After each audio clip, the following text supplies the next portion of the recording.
빌립보서 1장 읽겠습니다. 빌립보서 1장 1절부터 30절까지 낭독하겠습니다. 그리스도 예수의 종 바울과 디모데는 그리스도 예수 안에서 빌립보에 사는 모든 성도와 또는 감독들과 집사들에게 편지하노니 하나님 우리 아버지와 주 예수 그리스도에게로서 은혜와 평강이 너희에게 있을지어다.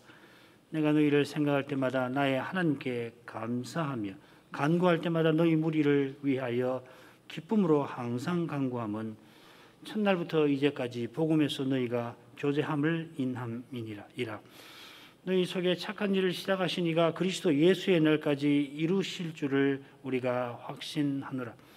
내가 너희 무리를 위하여 이와 같이 생각하는 것이 마땅하니 이는 너희가 내 마음에 있음이며 나의 매임과 복음을 변명함과 확증함에 너희가 다 나와 함께 은혜에 참여한 자가 됨이라.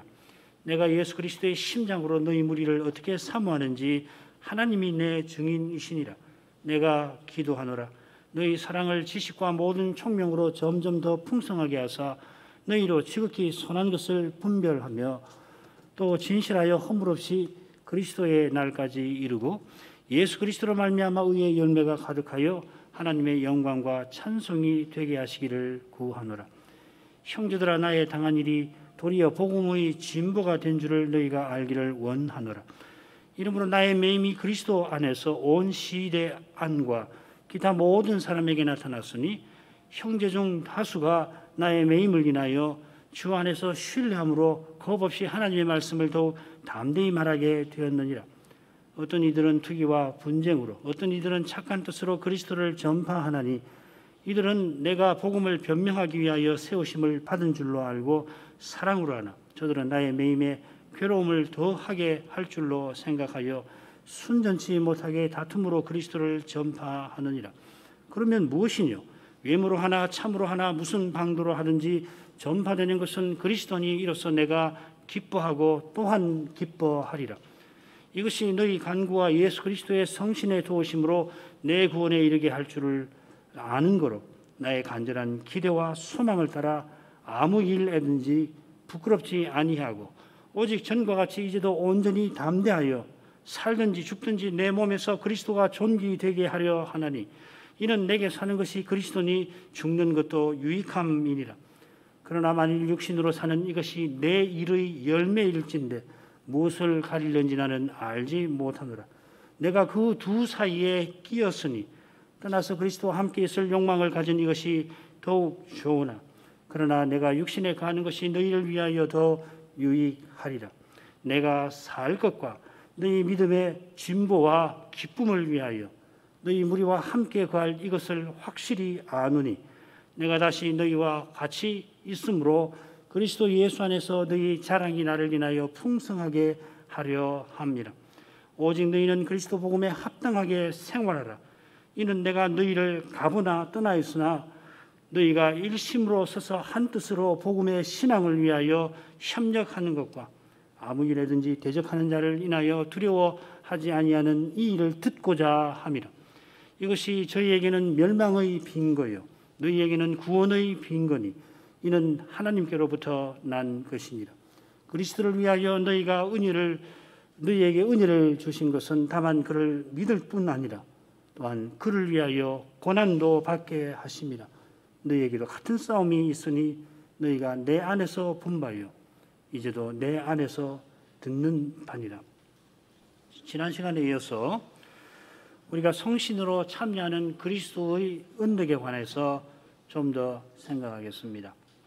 이 언덕이 크게 이 생에서 참여하는 것, 죽을 때 참여하는 것, 또 부활할 때 참여하는 것으로 나뉩니다마는 우리가 참여하는 언덕은 무엇보다도 의롭다 하심과 양자 삼으심과 거룩하게 하심 이 셋입니다. 개혁자들은 특별히 이 의롭다 하심과 거룩하게 하심, 칭의와 성화를 모든 언덕이라 했습니다. 하이델베르크 여름문답에도 보면은 그리스도께서 부활로서 얻으신 언덕을 의와 영원한 생명 이렇게 요약을 하고 있습니다.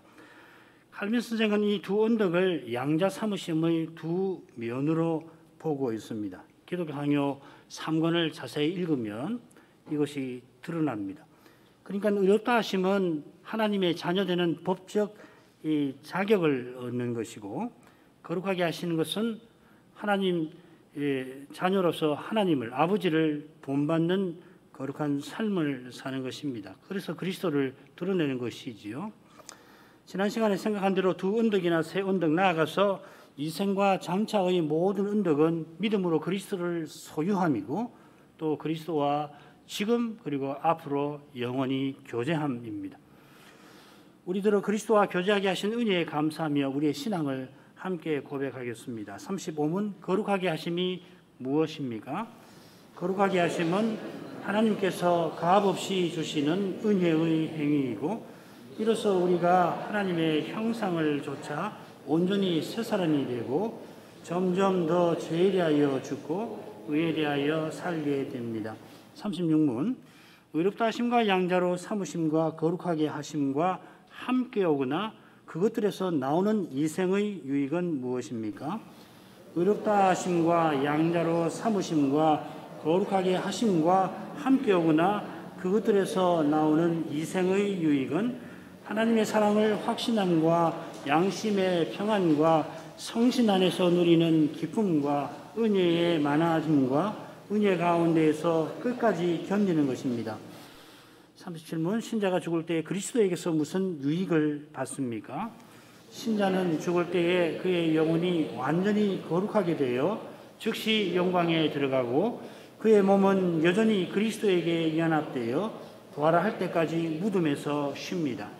38문 신자가 부활할 때 그리스도에게서 무슨 유익을 받습니까?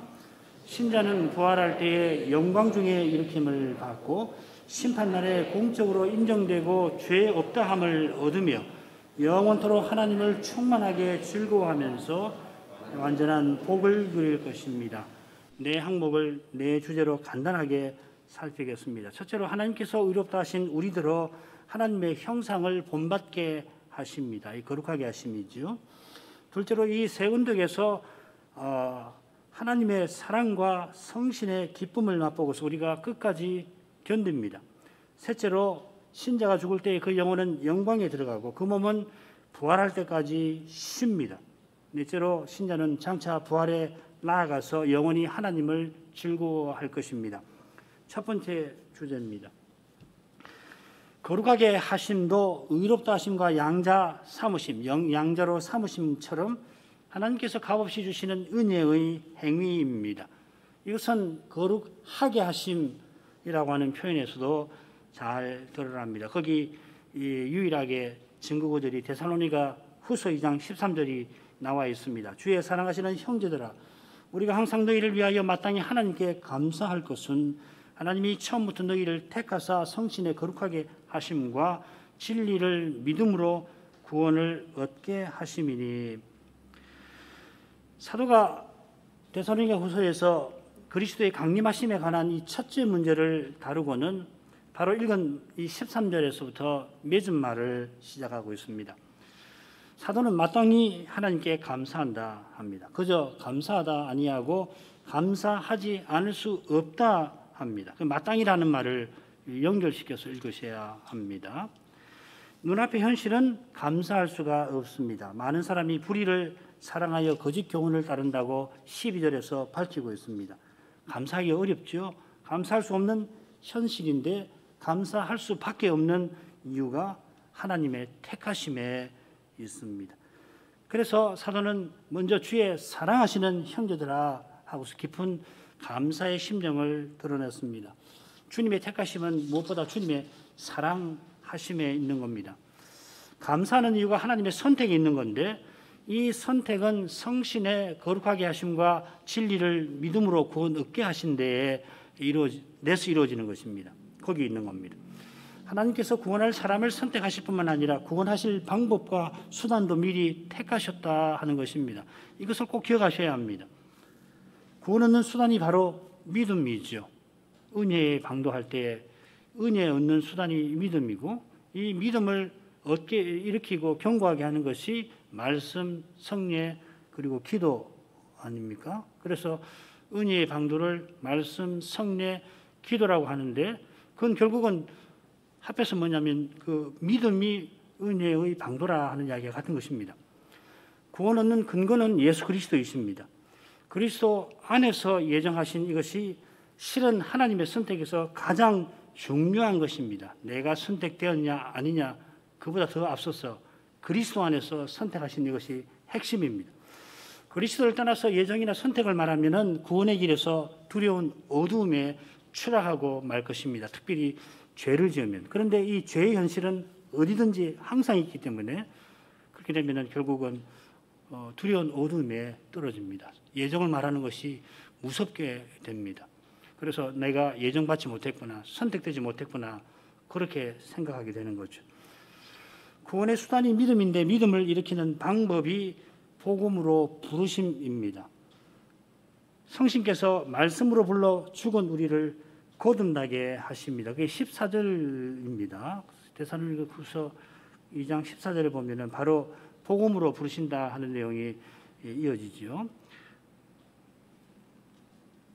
네, 14절. 성신께서 말씀으로 불러서 죽은 우리를 거듭나게 하십니다. 거듭나게 하셔서 그래서 그리스도를 믿게 하십니다. 말씀과 더불어 성신이 역사하셔서 죄로 죽은 우리를 믿게 하시고 믿는 우리의 믿음을 견고하게 하십니다. 이 은혜의 방도에서 핵심이죠. 자, 이런 점에 비추어서 여기 지금 13절에 나오는 성신의 거룩하게 하심은 사실은 부르심과 매우 비슷합니다. 흔히 이 거룩하게 하심은 우리가 새 사람으로서 아버지를 닮아가는 것, 하나님 형상을 본받는 것을 가리키는 것입니다. 그러니까 이 거룩하게 하심이 여러 가지 뜻이 있는 건데 여기서는 우리를 불러서 하나님의 것 사무심으로 보입니다. 이런 점에서 거룩하게 하심은 단연 하나님 은혜의 행위죠. 좀 생략됐는데 간단하게 말씀드리면은 여러분들이 흔히 요리문답이나 고백서에서 거룩하게 하심이라고 하는 그 용어가 성경에 나온다고 해서 똑같지는 않습니다. 사실은 그걸 늘 구분하셔서 성경을 읽을 때에 요리문답에서 거룩하게 하심이니까 하나님을 본받게 하심이구나 그렇게 생각하고 읽으시는 것보다는 문맥을 잘 살피면 여기서 거룩하게 하심은 부르심에 관한 내용입니다. 그 요리문답은 항상 말씀을 견줘서 봐야 하는 겁니다. 다른 기회에 또 설명을 드리지요.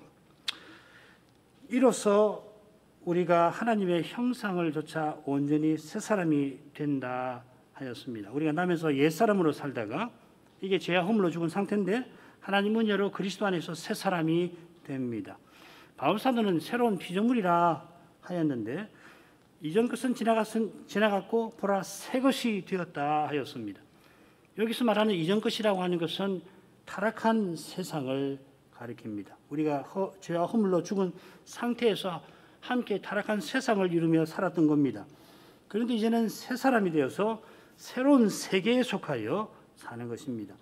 이 새로운 세계는 하나님의 형상이신 그 그리스도로 말미암아 세워집니다. 그 그리스도로 가득한 세계입니다. 오전에도 우리 생각했죠. 그래서 거룩하게 하시면 점점 더 죄에 대하여 죽고 의에 대하여 사는 것이기도 합니다.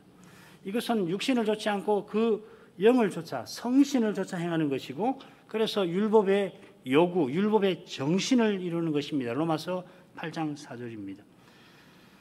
신자도 육신을 좇으면은 육신에 속한 자, 곧 그리스도 안에서 어린아이 같이 삽니다. 이것은 하나님의 법에 조금 부족하게 사는 것 아닙니다. 예수 처음 믿어가지고 좀 부족해서 사는 그것을 이야기하는 것보다 고린도전서 3장 1절에서는 그런 뜻으로 그리스도 안에서 어린아이라고 하지 않습니다. 그건 뭐냐면 그리스도의 세계에서 세상처럼 행하는 것을 가리키는 겁니다. 빨리 벗어나야 되는 겁니다.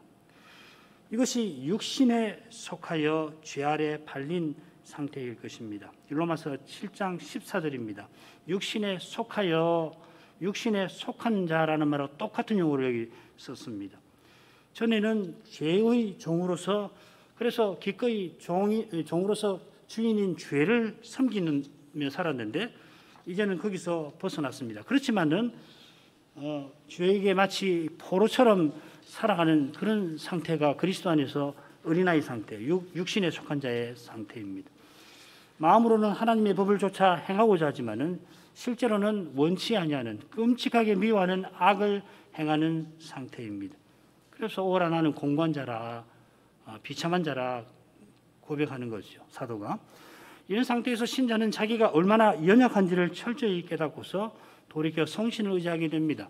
그래서 7장 로마서 7장 후반부에서 이 주제를 다루고 오라 나는 공고한 자로다. 이 사망의 몸에서 누가 나를 건져내랴. 그러고서 바로 사도가 감사하리로다. 내가 마음으로는 하나님의 법을, 육신으로는 죄의 법을 섬기노라. 끝나고 8장으로 가면은 성신에 관한 교훈을 전하는 것이에요. 그러므로 그리스도 예수 안에 있는 자에게는 결코 정죄함이 없나니 생명의 성신의 법이 죄와 사망의 법에서 나를 해방하였습니다. 이렇게 해서 8장에서는 계속해서 성신을 전하는 겁니다. 성신을 의지하면은 이 비참한 상태에서 벗어나는 거다. 틀림없이 벗어난다. 그래서 사도가 로마서에서 가르치고 있는 것이죠. 그러니까 7장의 말씀에서 사도가 자기의 이야기를 하면서 그렇게 이야기했으니 인생이라는 게 참 이렇게 연약하는 거구나. 사도도 육신에 속한 자처럼 되어서 제 포로로 살기도 하는구나. 나는 오죽하랴. 그렇게 깨닫고서 성신을 의지해야 하는 것입니다. 내가 이렇게 유치한 짓을 하다니 하고 좌절하고 마는 게 아니라 오랫동안 신앙생활을 하시고 남이 볼 때 참 잘 믿는 분으로 그렇게 존경받는 분들이 가끔씩 죄를 지으면은 좌절하고 말아요. 내가 아내 앞에서 자식 앞에서 내가 이렇게 유치하단 말인가. 그렇게 좌절을 해버리고 말면 안 되고 내가 참 아무것도 아닌 존재보다 더 못한 존재구나. 이거 당연한 거다. 이거 나 스스로는 이보다도 훨씬 유치한 짓을 또 이거보다 더 부끄러운 일을 할 수가 있는 거구나. 그걸 깨닫고서 정말 오직 그리스도만을 의지하고 살아야 되겠구나. 내가 뭘 좀 행했다고 해서 마음을 높일 것이 결코 아니구나. 더욱더 그리스도만 의지하고 살아야 되겠구나. 그렇게 하는 것이거든요. 성신을 의지하여 말씀을 더 겸손히 듣고 들은 말씀으로 더 기도하는 것입니다. 항상 기도하는 것입니다. 주님께서 내려주시는 생명을 더 간절히 구하는 것입니다. 그 생명을 살아내기를 또한 구합니다. 오직 그리스도의 생명으로만 율법의 요구, 곧 율법의 정신을 이루는 겁니다. 겸손히 주를 의지하는 내 안에 주께서 성신으로 사셔서 친히 자기를 주님의 인격과 사랑을 드러내는 것입니다. 이것이 거룩하게 하심입니다. 갈라디아서 2장 20절 말씀을 기억하시길 바랍니다. 내가 형제를 사랑합니다마는 실은 주님이 내 안에서 그런 일을 하십니다. 그래서 형제를 사랑하는 내 자신을 보고서 이거 내게서 난 거 아니구나. 오해나 미움을 받더라도 여전히 그 형제를 사랑하고 신뢰하는 마음을 품는 거, 용서하는 마음을 잃지 아니하는 것을 보고서는 이건 내게서 나올 수 있는 것이 아니다. 이거는 어떤 인간에게서도 나올 수 있는 것이 아니다. 이런 경험이 있어야 하는 것이에요. 이게 믿음인 것이라고요. 그런 까닭에 주님께서 우리를 대하듯이 서로를 대하고 우리가 주님을 모시듯이 서로를 높이는 것입니다. 이것을 항상 목표로 삼고 이렇게 살기를 힘써야 하는 것이에요. 거기서 거기 아닌가? 이건 성경 말씀이고 실제로는 거기서 거기 아닌가? 그렇게 하시면 안 됩니다. 그건 냉소주의로 가는 것이거든요. 그렇게 하시지 말고 이렇게 살게 하시는 거다. 적어도 나는 이렇게 살기를 소원하고 또 내가 실패했더라도 꼭 이렇게 살아야 하겠다 하고 가셔야 합니다. 그렇게 하면은 그리스도 영광이 우리 가운데 나타날 것입니다. 그 영광만 교회와 나아가 가정이나 세상에 나를 통하여 드러내 주시기를 기도하는 것입니다. 그리고 그 간절한 기도 힘들지요. 얼마나 힘들겠습니까? 그리스도를 드러내는 것이 이 교회에서도 가정에서도 세상에서는 더 말할 것도 없이 힘들지만은 그러나 그 기도는 반드시 이루어집니다. 우리가 그리스도를 계신 그대로 뵙고 우리가 그리스도처럼 될 것입니다. 두 번째 주제로 가겠습니다. 이 36문인데요. 이 고백서를 작성한 목사님들이 얼마나 말씀을 잘 깨닫고 하나님의 은혜 가운데 살던 분인가를 생각해 보았습니다. 조직신학 저희 교의학 교과서들을 보면은 구원의 은덕을 앞서 살핀 둘 혹은 셋으로 나누어서 이 은덕을 설명을 합니다. 이것도 물론 중요한 일입니다. 이걸 혼동하는 일이 많으니까 칭의와 의롭다 하심과 거룩하게 하심을 혼돈하면 안 되는 거거든요. 이걸 잘 구분하는 건 물론 중요한 일입니다. 그런데 요리문답은 새 언덕과 함께 오거나 거기서 나오는 유익들을 다룹니다. 하나님 은혜를 풍부하게 맛보고 그 은혜를 깊이 살핀 사람이 아니면은 이는 요리문답 만들기 쉽지 않을 겁니다. 우리 고백서는 새 언덕과 붙어있는 그 언덕을 5으로 듭니다. 5은 서로 밀접히 겹칩니다. 하나님의 사랑을 확신하는 사람은 양심의 평안을 누릴 수 있게 될 것입니다. 이 평안이 성신 안에 있는 것이니 또한 기쁨을 맛보는 것입니다. 이 평안 안에서 교회와 신자가 어려운 현실을 헤치고 나갈 때 주시는 은혜는 많아집니다. 그리고 끝까지 은혜 가운데에서 견딥니다. 이게 견인이죠. 5을 다 다루면 좋지만 셋만 선별해서 다룰 겁니다. 그럼 서로 이어질 것입니다. 첫 번째는 로마서 5장 5절을 들어서 생각해 볼까 합니다. 소망이 부끄럽게 아니함은 우리에게 주신 성신으로 말미암아 하나님의 사랑이 우리 마음에 부은 바 됨이니. 이 로마서 5장은 소위 그 거룩하게 하심에 관한 본문이라는 거 잘 알고 계실 것입니다. 5장 1절에 보면 믿음으로 우리가 의롭다 하심을 얻었다. 또 9절에 보면 그의 피로 인하여 우리가 의롭다 하심을 얻었은즉 하였습니다. 사도가 지금 3장 후반부부터 지금 5장까지 믿음으로 의롭다 하심을 전하면서 지금 여기서 소망의 견고함, 확고함을 일깨웁니다. 그 이유는 믿음으로 가는 그 길에 환난이 들이닥치는 사실과 붙어 있습니다. 우리가 믿음으로 살면 반드시 고난을 겪게 되는데 그 고난을 통해서 인내와 연단을 얻고 그리고 그것을 인내와 연단을 통해서 소망에 나아가는 것입니다. 이 소망은 틀림없이 이루어질 것이다 확신하게 되는데 어떻게 해서 확신할 수 있느냐 하면 환난 중에서도 하나님의 사랑을 맛보게 하시는 까닭입니다.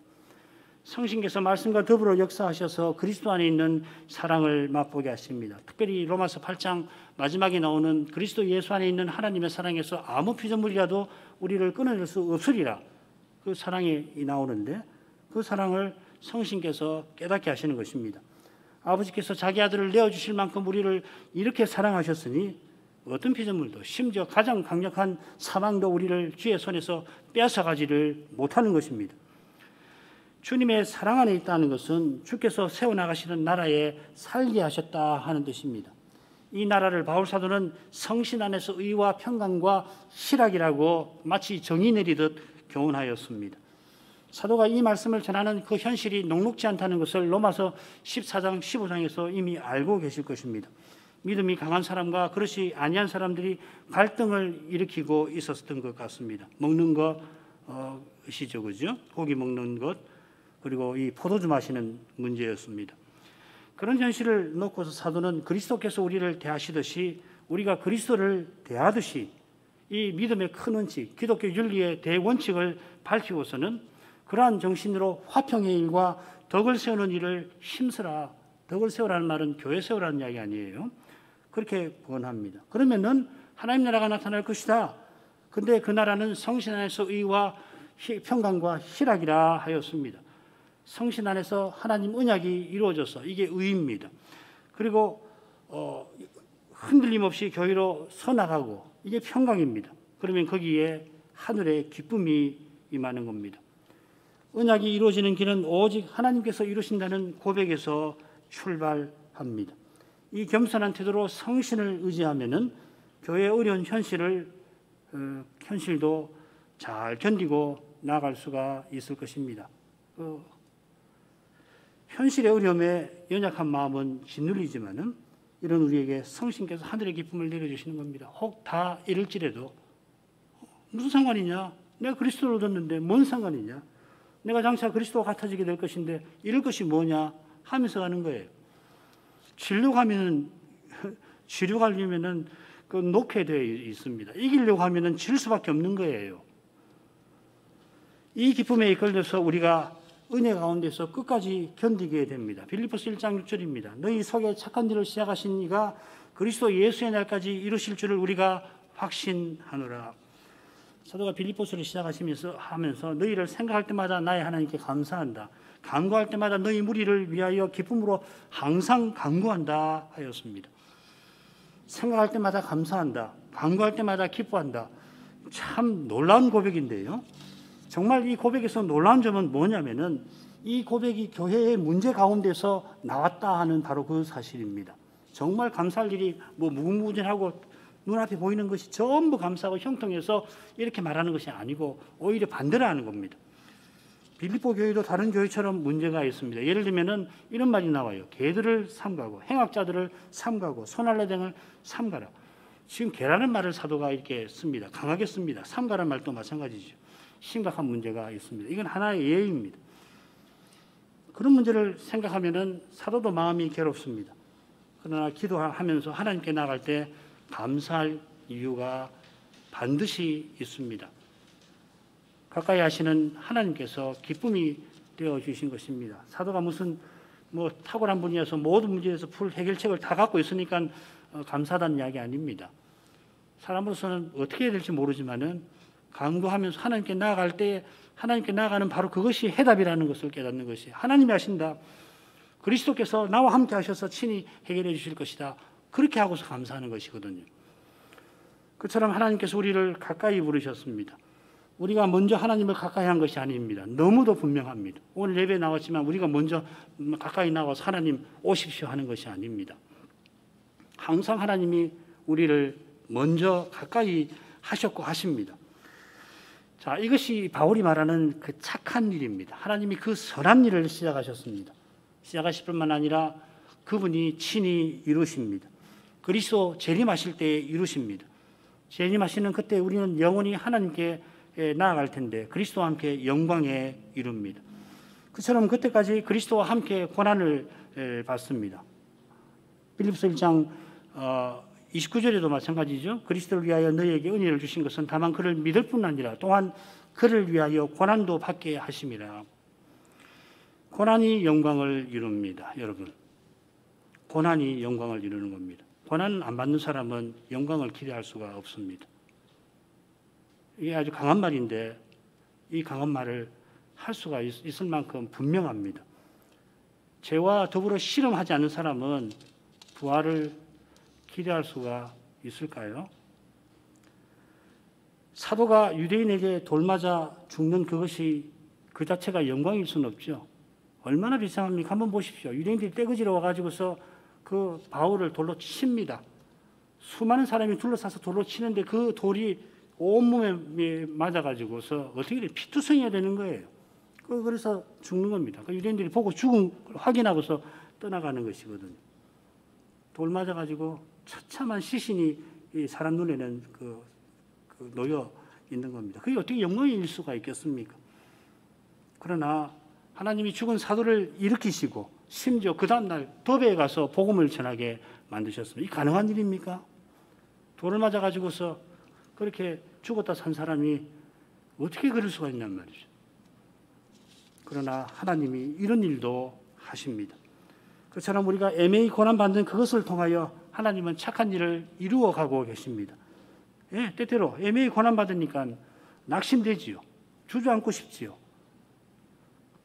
때로는 하늘이 무너진 것도 같습니다. 땅이 영영 꺼지는 것도 같습니다. 사는 게 사는 게 아닙니다. 죽음이 날마다 사방을 두르고 있습니다. 그러나 어디서든지 어떤 형편에서든지 그리스도는 그와 함께 하십니다. 셋째 주제로 갑니다. 신자가 죽을 때에 받는 은덕입니다. 37문은 38문과 함께 그리스도에게서 무슨 유익을 받습니까? 이렇게 묻습니다. 은덕은 선물로 받는 겁니다. 그 선물은 그리스도에게서 받는 것입니다. 달리 말하면 그리스도가 자기의 것을 우리에게 주십니다. 더 정확하게 말하면 그리스도가 자기를 우리에게 주시는 것이 은덕입니다. 그리고 우리의 것은 주님이 가져가셨죠.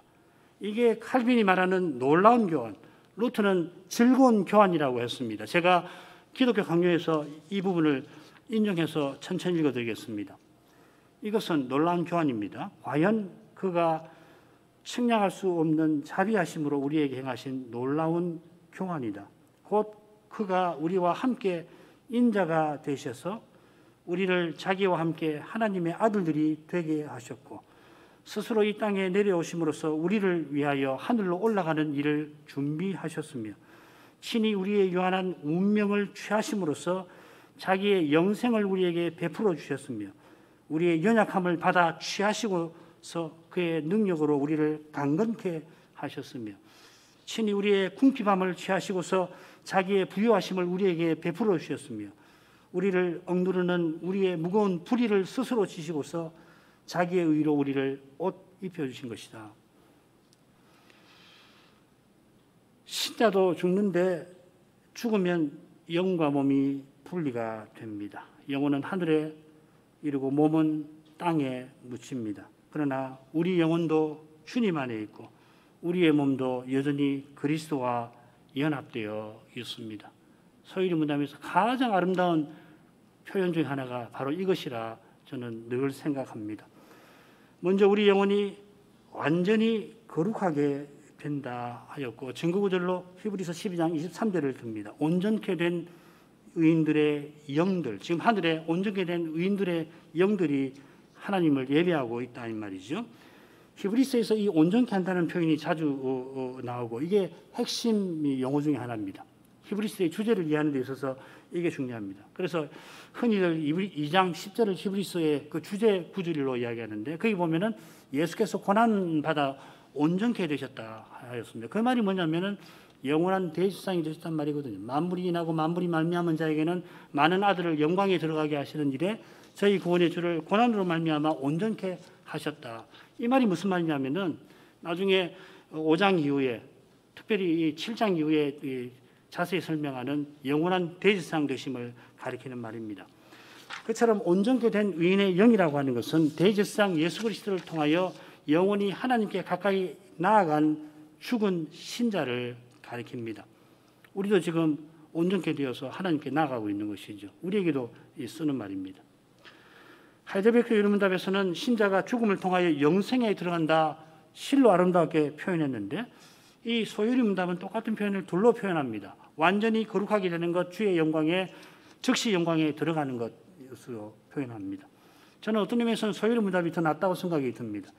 하나님을 영원히 가까이 하여서 그분의 영광 가운데 나아가는 이것이 이 하이델베르크 유르문답에서 말하는 영생이고 우리가 바라는 영원한 생명인 것입니다. 하나님과 교제하는 것이 영원한 생명입니다.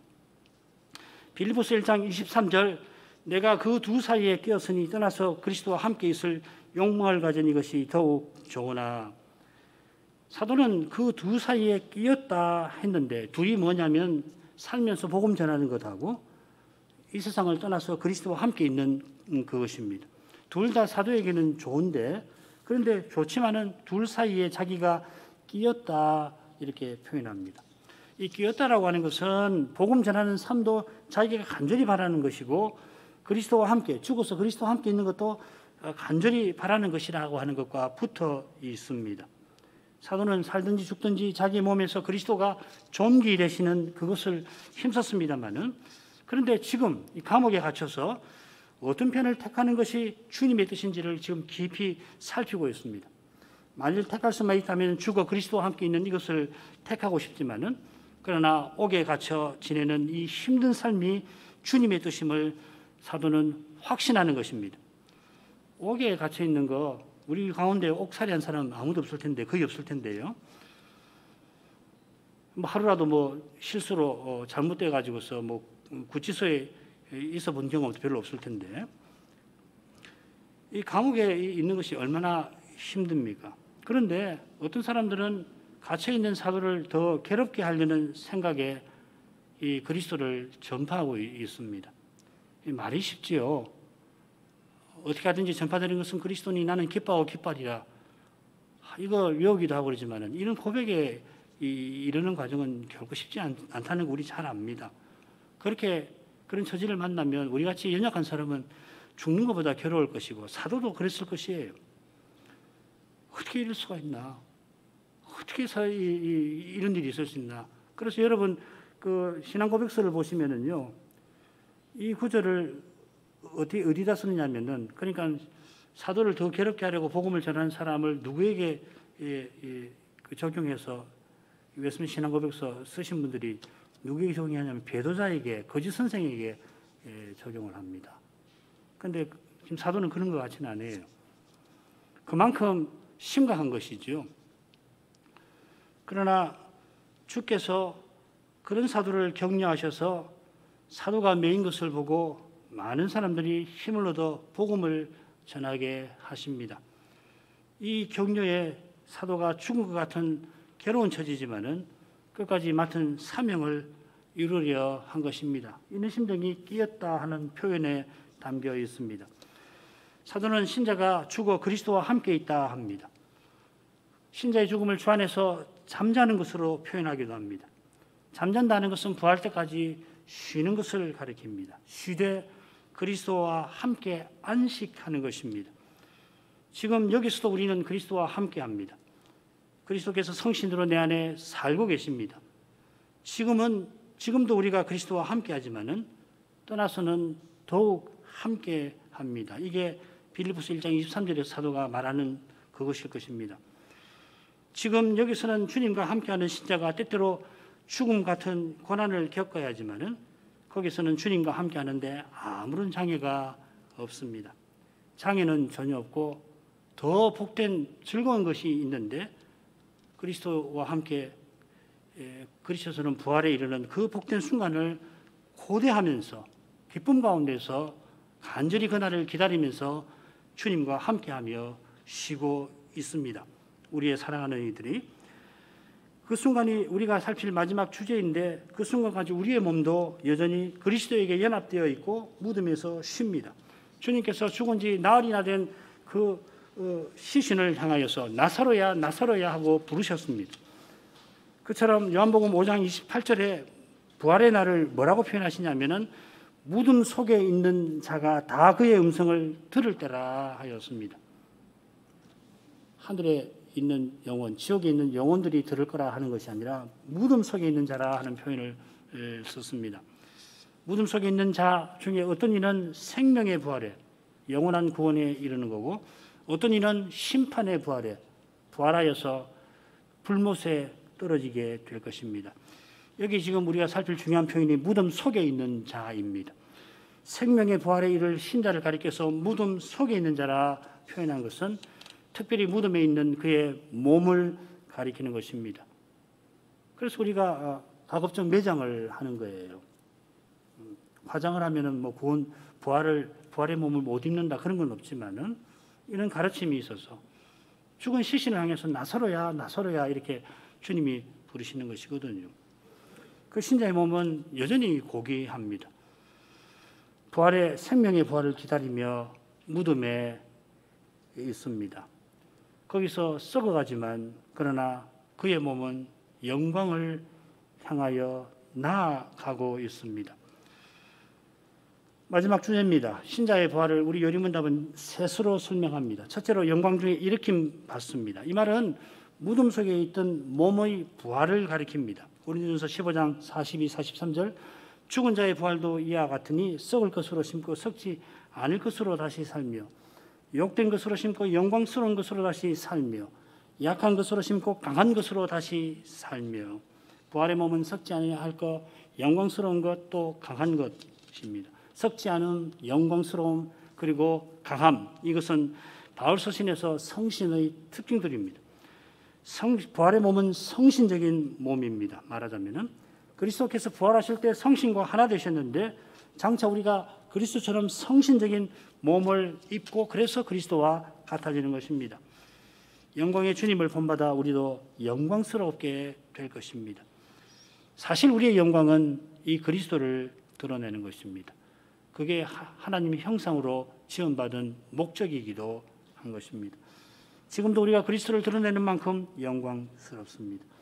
돌려 표현하면 주의 영광을 보는 만큼 그리스도를 드러내는 겁니다. 장차는 그리스도와 같아질 것이니 실로 영광스럽게 될 것입니다. 둘째로 우리가 심판날에 공적으로 인정되고 죄 없다함을 얻습니다. 지금 여기서 우리가 그리스도를 믿어서 이미 의롭다 하심을 얻습니다마는 장차는 심판장이신 하나님 앞에서 공적으로 모든 사람 앞에서 의인이라 의롭다 하심을 받을 것입니다. 바울 사도는 의의 면류관을 의로우신 재판장이 그날에 내게 주실 것이다 하였습니다. 재판장님께서 바울에게만 주시는 게 아니라 그리스도의 오심을 고대하는 사모하는 모든 자에게 주신다 하였습니다. 의로우신 재판장이 의의 면류관을 주십니다. 의로우신 재판장이 보셔도 의롭다 하실 만큼 우리는 그리스도와 같아지는 변화를 받는 것입니다.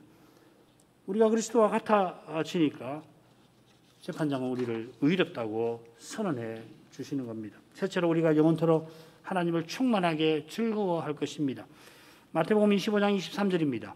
그 주인이 이르되 잘하였도다 착하고 충성된 종아 네가 작은 일에 충성하였음에 내가 많은 것으로 네게 맡기리니 네 주인의 즐거움에 참여할지어다 하고, 장차 주인께서 착하고 충성된 종을 칭찬하실 텐데 내 주인의 즐거움에 참여하라 하십니다. 이 참여한다 하는 말, 어디로 들어간다는 말이거든요. 원문 그대로 하자면 어디 속으로 들어간다 하는 말입니다. 이 말이 표현하듯이 암시하듯이 여기 즐거움은 잔치의 즐거움을 가리키는 듯합니다. 많은 학자들이 그렇게 해석을 합니다. 25장 10절에 있는 혼인잔치이죠. 이게 계시록에는 어린 양의 혼인잔치로 나옵니다. 아버지나 아들께서 이 잔치에서 얼마나 기뻐하실까. 어린 양의 혼인잔치가 벌어질 때 성부와 성자께서 얼마나 기뻐하실지 우리가 능히 가늠하지 못합니다. 거기 참여하는 우리가 그 기쁨을 영원히 헤아리면서 기뻐하게 될 것입니다. 그 즐거움이 그때 많은 것을 우리에게 맡기실 것과 붙어 있습니다. 여기서는 맡기신 그 작은 일에 충성하노라면은 슬픔이 그림자처럼 따르지만 물론 기쁨도 주시지요. 그때는 충성하는 순간마다 즐거움이 따를 것입니다. 이만큼 하겠습니다. 거룩하신 아버지, 그리스도의 언덕에 참여하게 하시되 의롭다 하심과 양자로 삼으심과 거룩하게 하심만 아니라 그 언덕들과 따라오거나 거기서 나오는 많은 언덕들을 여기서부터 누리게 하십니다. 주께서 주시는 은혜가 실로 많고 큽니다. 이는 그리스도께서 이루신 구원이 그만큼 높고 넓은 까닭입니다. 그처럼 그리스도께서는 우리가 세상을 떠날 때에도 나아가 부활할 때에도 우리에게 분에 넘치는 유익을 또 주십니다. 이 유익은 영원히 잃어버리지 아니할 것일 뿐만 아니라 영원토록 선하고 또 즐거운 것입니다. 이는 우리가 주님을 배울 때 주님처럼 변하게 하시는 데에서 환히 드러날 것입니다. 그날을 바라보면서 세상의 모든 날에 그리스도의 영광을 뵙고서 그리스도를 드러내기를 힘쓰게 하옵소서. 그 길이 지금 여기서는 고난의 길이지만은 주님 나라의 평강과 기쁨 가운데 그 길을 걸어갈 수 있게 하십니다. 그처럼 그 길을 끝까지 걸어가게 하십니다. 선한 일을 하나님이 시작하셨으니 그리스도의 날까지 친히 이루실 것입니다. 그 은혜와 사랑을 더욱 바라봅니다. 예수님 이름으로 기도합니다. 아멘.